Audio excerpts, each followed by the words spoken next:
Hey everyone, I'm Stephanie, host and head bookologist here at the Get Literate podcast. I'm a book-loving, notebook-hoarding reader and writer on a mission to change lives one book and one notebook at a time. On this podcast, we explore the power of bookology and leading literate lives. We talk all things books and reading and notebooks and writing, mixed in with mindful practices and creativity to create lives we love. You can expect regular weekly episodes focused on 3 books you need to know about on a bookish theme and how to bring those themes to life in our actual lives too. You can also expect author interviews, notebooking inspiration, and topics to help us grow through what we go through and take inspired action to make our lives better.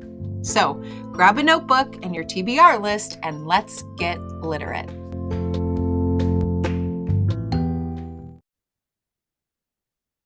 Hey everyone, welcome back to another episode of the Get Literate podcast.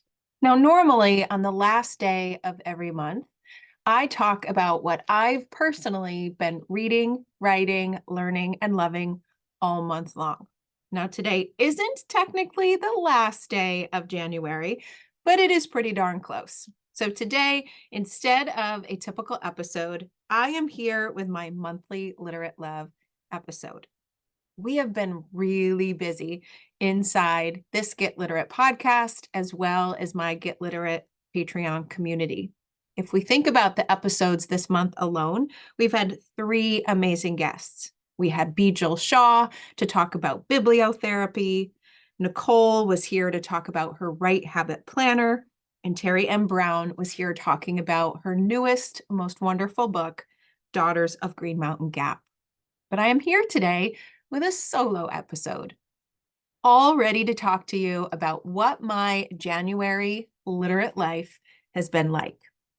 Now, if you're not in my Patreon community, you might not know what my one-word theme of the year is. And actually, scratch that. It's a one-word theme of the month that I do continue on, but I tend to change as I go month by month as my life changes and the world changes.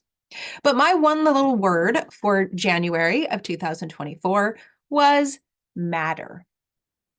Matter. I wanted to figure out how to matter in the world just as I am. I did not want to get caught up into the New Year's resolutions and all of that over the top goal setting. I just wanted to be okay exactly where I was. I wanted to matter.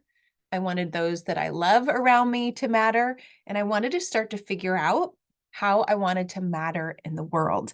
And that meant instead of embracing goals, instead of embracing intentions, it was embracing feelings. So my 3 New Year's feelings that I wanted to cultivate was number 1, to wake up pain-free and feeling good every day and to feel physically and emotionally well all day long. Number 2 is I wanted to have a happy, joyful, content, calm home with lots of wonderful connections of the people who lived in it and around it. And then number 3, I wanted to figure out how to keep doing what I love and do it more and in different ways and bring on this feeling of abundance around the work I do and around financial security as well. So that was a really great way to start January. Not thinking about a thing to accomplish or something to reach, but just deciding to feel a particular way every day. And if that is your resolution, that's really easy to accomplish because we can control the way we feel. May not be able to control what happens to us, but we can try to control the way we respond to it. That was the mindset that I was in for January. And my reading and writing, at least the plans I had for my reading and writing and learning, followed that one-word theme. So let's start with what I was reading. I have 3 books that I want to share with you. Now, I plan out my monthly intentions, my monthly feelings on my monthly Literate Love graphic organizer. It was made by the amazing Christy Zimmer, the guided journaler who makes these beautiful printables. And each month, at the very beginning of the month, I sit down with a blank organizer and I create. I represent what I want to read, write, learn, and love on the page, and I try to do so in a creative way. So one month I might watercolor like I did in December. But for January, I actually took these very small Post-it notes and wrote feelings all over them that I wanted to cultivate. Here were some of the feelings: authentic, hopeful, calm, peace, ease, joyful, fun, light, content, significant, inspired, and love. And so I planned my reading and writing intentions around that. Now, I will say that I only hit my mark 50% of the time. So, in terms of what I wanted to read in January, I only read 2 out of the 4 things I had planned, but I did end up taking my reading in a different direction. So, the first book I want to share is one that I already mentioned on the podcast because I could not wait. It was the first book that I read in 2024, and I knew instantly that it was going to be very, very hard to top this book. The book I'm talking about is The Book That Matters Most by Anne Hood. This book is a tribute to so many things: the power of books to heal, the power of a bookish community to support and lift its members, the complications of family, heartache of loss, potential for hope, always was the big message at the end. I was enamored with this book. I loved Ava and the cast of characters that surrounded her. I got to meet her daughter Maggie, her mother Charlotte, a bookstore owner, even a police investigator. Now, together, they told the story of a heartache that followed all of them throughout their lives. And the one thing that did console them was this one particular book. And it's that book and bookish threads that connect all of them together. So it's told in alternating chapters from Ava's point of view to Maggie's, and they are both on a mission to heal in very different ways, but they both find solace in books, particularly one special title. And in finding that peace in books, they find themselves on the pages, and then they find each other too. I ended my review online with this sentence: this book is everything. And it really, really is.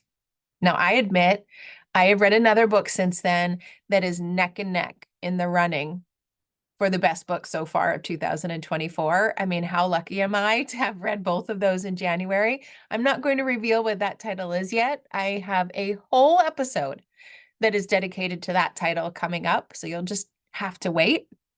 But The Book That Matters Most by Anne Hood is one that's at the top of my list that I think you will love. If you love books, if you love life, if you love getting through life and figuring out how to intertwine those two things together, The Book That Matters Most needs to be on your TBR very, very soon. Now, up next was a book that I planned to read, and I actually did. It is a young adult book called The Blood Years by Elena K. Arnold. Now, if you love children's literature, then you already love Elena Arnold. She has written a lot of books for kids, both young adult books and earlier readers as well. So I knew I was going to love it. What I didn't expect, though, is how powerful it was, because my previous experience with her was reading her books like A Boy Called Bat, Harriet's Spies, Carla Jean Cracks the Case. Those were the early grade books that I loved, that warmed my heart and made me love her writing. So I really was surprised when I saw this book to see that she's actually written many, many more books, including these powerful young adult novels. Now, The Blood Years, which is her most recent novel, it didn't just warm my heart, it stole it, truly. So in it, we meet Frederique and her family living in I'm gonna butcher this, but Cisnernowitz. Oh, I looked it up on Google. I tried to practice. And I figured I would butcher that. But it begins with a typical events of a growing girl's life. School events, dance classes, squabbles with an older sister. But soon, as a reader, you realize there is much, much more to uncover in this book. Very complicated family relationships, the heartbreaking effects of war, of illness, and of lives lost too soon. So this truly is an unforgettable book, and it's based on Elena's grandmother's account of growing up in Holocaust-era Romania. And it opens readers' eyes to the many stories that are still untold from that terrifying time. It's one of those books that's just going to make you stop, literally stop in your tracks, take your breath away. It's going to make you think. It is going to make you cry. And it's going to make you appreciate all that you have today. And while this book is highlighting the harrowing experiences of some from the past, the unfortunate truth is that many marginalized groups are still experiencing hate in the world today, which makes it a historical novel with current relevance. I still can't shake some of the scenes of this book. And if I'm honest, I probably shouldn't try to, right? Because it's reading novels like these that can help us choose a better today. It can help us choose to make today better for other people, for ourselves, for the world by changing our perspective and what we think and what we might do as a result. And as Elena puts in her author's note, novels like these and the people that read them can then go build the world with love. Truly powerful book, The Blood Years by Elena K. Arnold. Now, up next, I'm taking a hard left turn into the world of nonfiction personal development. This book could be life-changing for you, truly. Mind to Matter, the astonishing science of how your brain creates material reality by Dawson Church. Now, you've heard me talk about wooey things on this podcast before, about how our mind influences our actions, of how our vibration and our frequency influences how we feel, of how we can manifest things, of how the universe works. You know, I love finding more about that. This book talks about all those wooey things in relation to science. And in it, Dawson Church, oh my gosh, he just gives readers inspiration, information, but even better yet, the science-based rationale and the practical applications you need as a result of them to change your life by starting with your thoughts.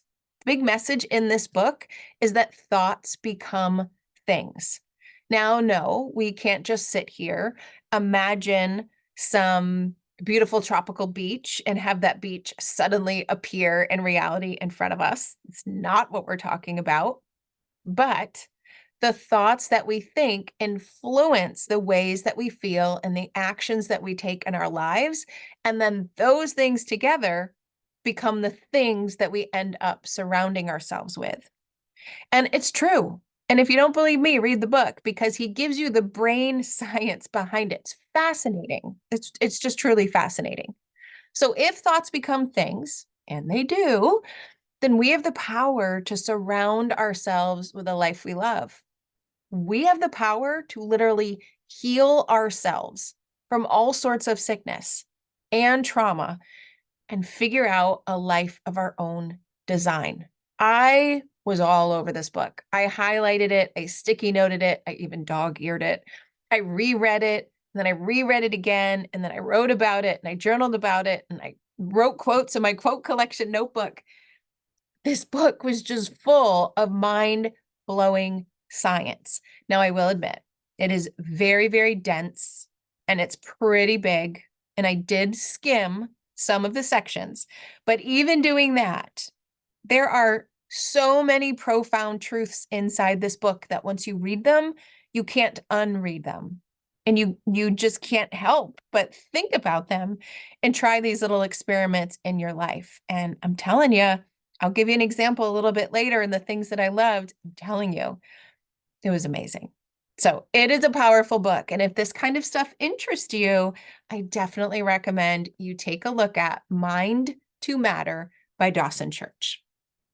Okay, so those are the 3 books that I wanted to share that were related to my reading life. And now I want to take a little look into my writing life. Now, I have shared before that I have a complicated relationship with my morning pages routine. I love my morning pages. I love journaling about what's in my head so that I can get it off of my head and onto the page. But when left to my own devices, I tend to do the same thing in my notebook morning after morning after morning. Complain and vent and be negative. And I know that's good because then I'm getting it out of my head and out of my body and onto the page, but I just can't help be disappointed with myself that when I have time alone with a notebook, I just go there all the time. And if that's you too, rest assured that's okay, right? We can do with our notebooks whatever we need to do, but I wanted something different. And so I created this month what I'm calling a very boring name, but it's my journal jar. It's my journal jar. It is a mason jar that my grandparents gave me full of homemade vanilla frosting for Christmas because they know I love frosting. I cleaned it out. My daughter wrapped this beautiful, colorful bow around it. And inside it, I am filling the journal jar with little squares, actually, no, little rectangles of colorful pieces of paper. And on those colorful pieces of paper are prompts that I could write from. And I've been collecting these prompts from everywhere. The books that I read, my favorite podcasts, things that I happen to see online, browse on social media, and even things I might overhear of other people's conversations. I just write them all down. I keep them in my journal jar and I pull one out when I need inspiration. Now, some mornings I don't need it. I want to write in a particular way. But other mornings when I feel like I've been in a morning pages rut, or just want to do something different and have myself represented on the paper in a different way, I pull one of these cards. My favorite one so far, and I've had a couple of them, but my favorite one so far is from Lovey Jones. What's sitting on your spirit that you can put to paper to get off of your chest? I love that one. What's sitting on your spirit? How can we write about it so that you can walk away from your notebook feeling lighter because it's off your chest? So I've been posting one journal jar prompt from my collection on my Instagram feed. Actually, I have it on Facebook too. I have been posting them on my social media feeds every Saturday morning because I figured the weekend is a perfect time to get some writing in because our days are often a little bit slower. And maybe they're still really busy, but the mornings often can take a little bit of a later start, which means I have a little bit more time to write. So those morning page experiments are going beautifully. And if you want to see some of them in my journal jar, make sure you go to whatever Instagram or whatever platform you like, Instagram or Facebook. I even put them on Twitter as well, and take a look. And maybe you can save them or jot them down on your own journal jar to spark your own notebook writing. Now, the other piece of writing that I've done, it actually was a prompt that I put in my journal jar, but I want to talk about it specifically because it was such a powerful exercise. Now, if you've been listening, you know that I love Beth Kempton. She is the author of The Fearless Writer, of Calm Christmas. She has a Calm Christmas podcast. She has this beautiful course called Do What You Love for Life. She's wonderful. She just embraces the kind of way of being in the world that I would like to be. And so I devour everything that she puts out. And she put out this article on her Substack titled, Warning, May Contain Audacious Dreams. How to manifest anything, and a secret revealed. If I build it, will you come? And in the post, she talks about her audacious dream, which right now is to build a retreat center for writers in her neck of the woods, and was putting the idea out into the universe to see how it would be received. Now, if I lived across the pond, I would be there in a second. Maybe I'll get there one day. I'm hoping she keeps that audacious dream going. But what I loved about her article is that she talked about what she did so many years ago in a retreat in her own that actually led her to the life that she has now. So it was a retreat. They did creative works, they did meditations, and she, of course, had her notebook. And in her notebook, she wrote a couple of things: short-term goals, things that could be done in plus or minus 10 days. And then more short-term goals, things that could be done in plus or minus 1 month. Then medium-term goals, things that could be done in plus or minus 100 days. And then bigger goals, things that could be done in about a year.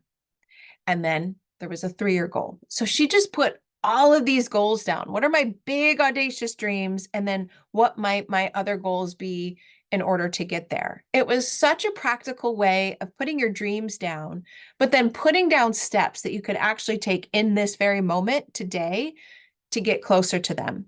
I instantly went to my notebook. I did this word for word. I put down my dreams. I put down the things that I could do, and it instantly made those dreams seem doable, which I think was the power of her piece. I think it's perfect for any time of year, but thinking about January and thinking about the dreams that you might have and the actions that you could take in the moment to do them is pretty powerful. Let me read this one paragraph to you that really spoke to me. Write down your dreams, however audacious and impossible they might seem, but then hold them gently. Forget about the timeline. You aren't in control of that. Close the notebook, get on with your life, choosing every day to do the things which are most likely to take you in the direction of those dreams, without being attached to the form of their manifestation or the schedule for them coming true. And then see what happens. Take action, let go. Take action, let go. Dance with the universe and trust in the power of your notebook. Prepare to be amazed, and when the time is right, tell people about it. Oh, I just loved that paragraph. I think all of you right now should press pause if you are in a position to do so. Get out your notebook, write to that, and then come back and listen to the rest of the podcast. Because now we're going to move on to what I've been learning. So my goal in January was to matter, right? But I wanted to figure out how I could do the things that I love without wasting any time doing them.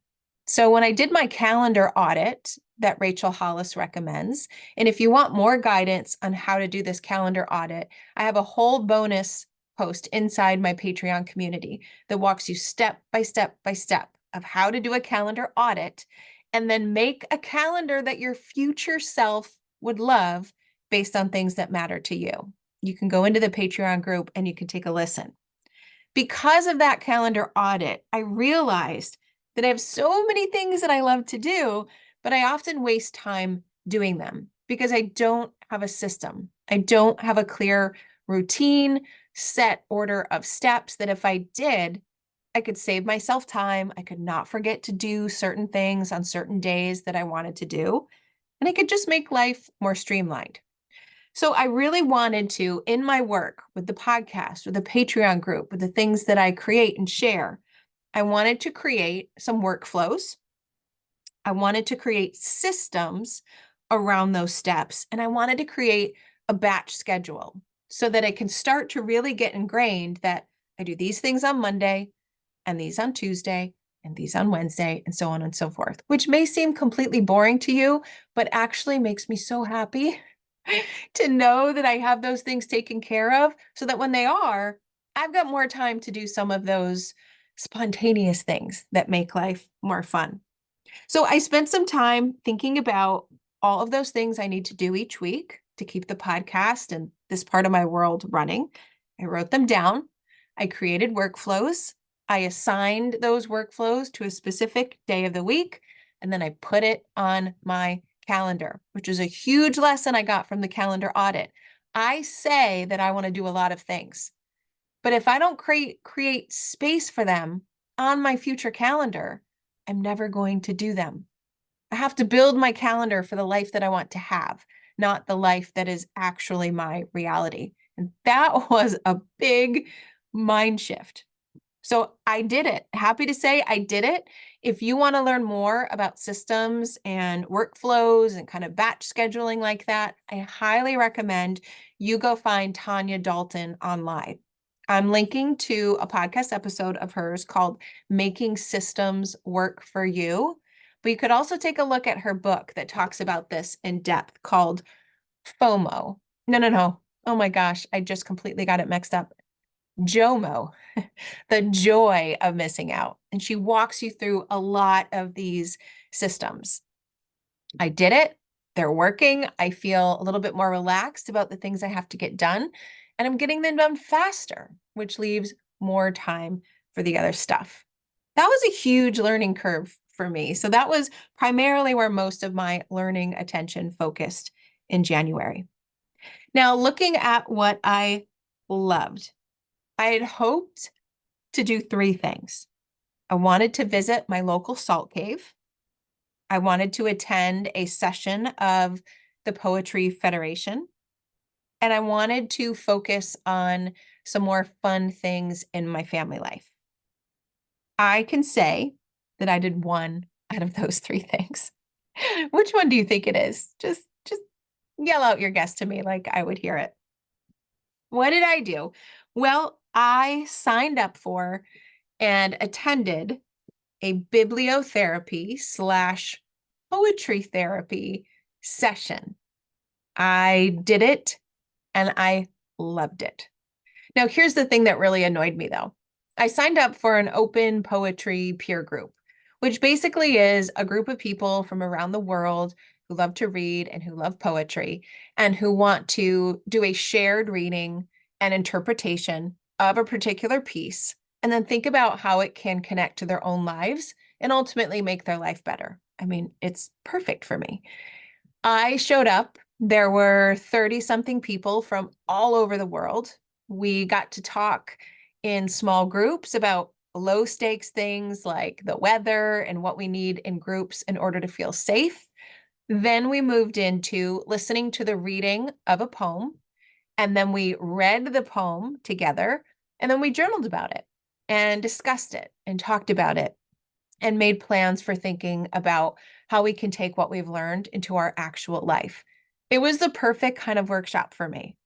The thing that annoyed me is that my internet connection decided to stop working about halfway through. And the thing is, with these groups, they're not recorded because they are so personal. So I unfortunately only got to attend half of the session, but I loved that half so much that I do plan to do another one in the future. Maybe February, maybe March, but I loved it. I plan to dive in deep to that whole process of why I loved it so much, and then maybe recreate those workshop settings in my own Patreon group. So that was definitely a task, an activity that was checked off my list. I unfortunately did not make it to the Salt Cave, and I really, really want to. So this is going on my list for February. I promise. So the Salt Cave is this wonderful place near me that literally is a cave of pink Himalayan salt. It is absolutely beautiful and is said to have had a lot of health benefits.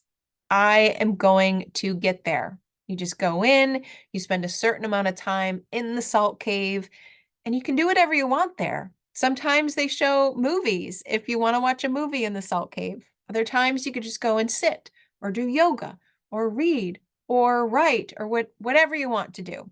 So I do plan to sign up for my 45-minute session in February, and maybe you can follow up with me to make sure I do it. So that's what I've been reading, writing, learning, and loving. On the bottom of my monthly Literate Love graphic organizer, there are 3 things I ask myself at the end of each month to help me reflect and to help me think about the next month. Lessons learned, things to hold on to, and ideas for next month. So, what is one lesson that I learned this month? And I didn't even hint at this lesson, but this lesson came through a lot of listening to one particular podcast, which is Kathy Heller's podcast. You know, I love it. I listen, excuse me, I listen religiously. And something kind of hit me with a light bulb moment this month, at the end of this month, as I was listening again to an episode. And it's this: I have to get over myself. I have to get over myself. My emotions do not have to be connected to others' thoughts. There you have it.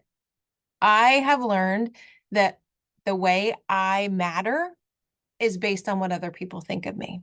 If someone is unhappy with me, then I'm unhappy with me. If someone in my world that I love is sad, then I am sad. If someone thinks that I've done something wrong, that I think I've done something wrong and I get down on myself. And I've realized finally, how many years in this world, that I just got to get over myself.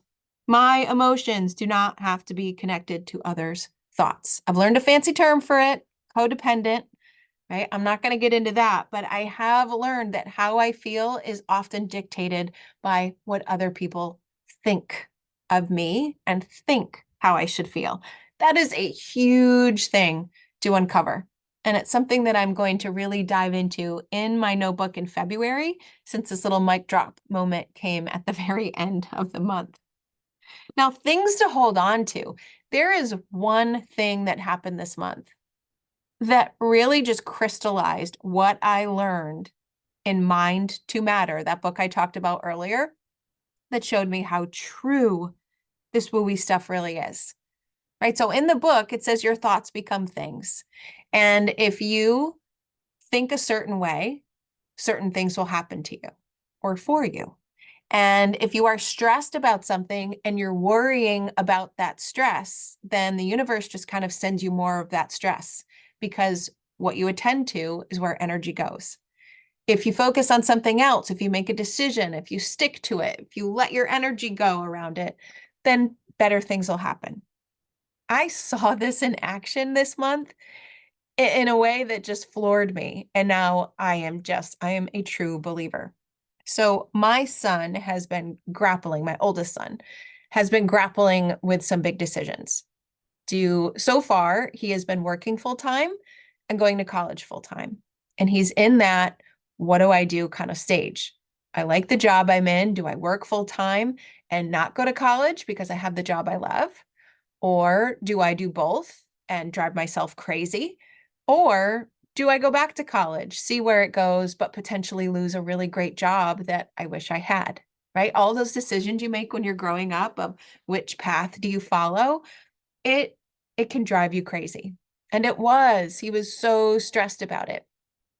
But one night he finally just made up his mind of what he was going to do. And it was crazy because he was so worried. Do I leave the job behind? Do I go back to college? What if I don't get into the transfer college I want? And it was just making him crazy. And finally he said, okay, I've made a decision. I am going to go all into college to see what else I can learn, to see what it is I really want to do.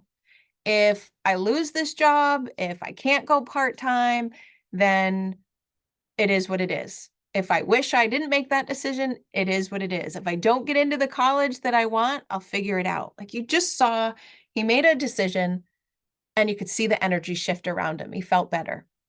He went upstairs to tell his dad, who was also one of his bosses, what his decision was.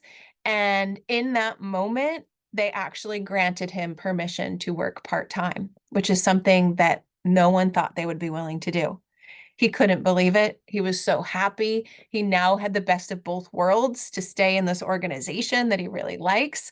So he came downstairs, he was happy, he was doing his schoolwork, and in comes the email from the transfer college that he got accepted to the program he wanted. I mean, come on. He had been stressing for so long and then made a decision, was okay with however it went. He would figure it out. And then everything just came to him literally in his lap within 2 hours. Now, you may have different reasons for why all that happens, but after reading that book, I am convinced it has something to do with our thoughts, with our energy, and just being open to the options that are right in front of us. If you think I'm strange, I'm sorry, but try it. You might be surprised. What are my ideas for next month? More family time. So this month was a rough month. We had a lot of health challenges and things getting in our way that we really didn't do much at all. And so I want to change that in February. And in February, I am launching on Valentine's Day my restorative reading course. It's a self-paced journey so that others can think about what restorative reading is, how it could help them in their own life. What are the rituals and routines? How do you pick books that are perfect for you and what you want? And then how do you take inspired action from the books you read to make life better?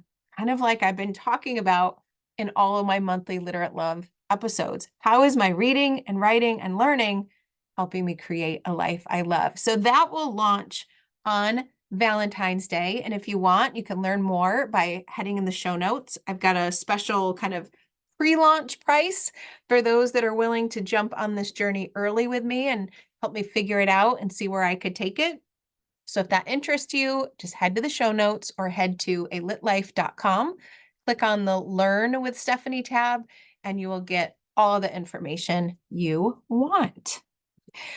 Well, that brings us to the end of the monthly Literate Love episode for January 2024. I hope I have given you lots of things to think about and to make your literate life better. And as always, I would love to know what's been on your literate radar for the past 30 or so days. You can go to the show notes at alitlife.com and share what your literate life has been like there. You can find me on social media at AfinitoLit on all of your favorite platforms. You could comment in response to the social post for this episode, or you could go ahead and send me a DM and talk to me privately. And remember, there is also the audio response feature for the podcast. In all of your favorite podcast platforms, you can just click that button and send me an audio message to let me know what you think of this episode and what books and notebook ideas and things you've been learning that you've been doing that maybe I would like to. I love hearing about it. I love the conversations that come from this episode or this type of episode. And I think it's probably my favorite one that I do all month long. Now, remember too, I've got another podcast. If you love children's literature and you want to add more TBR titles to your stack or to the stacks of the young readers around you, you can find me on Kid Lit Love. I release a new episode every Friday where I talk with a new children's literature author about a recent book that they've written. Thanks so much for listening, everyone. It really does my literate heart so much good to know that you want to know about my literate life over the past month, and hopefully you'll reciprocate and do the same so that I can learn about yours. Thanks for listening to this episode, and I will see you next week.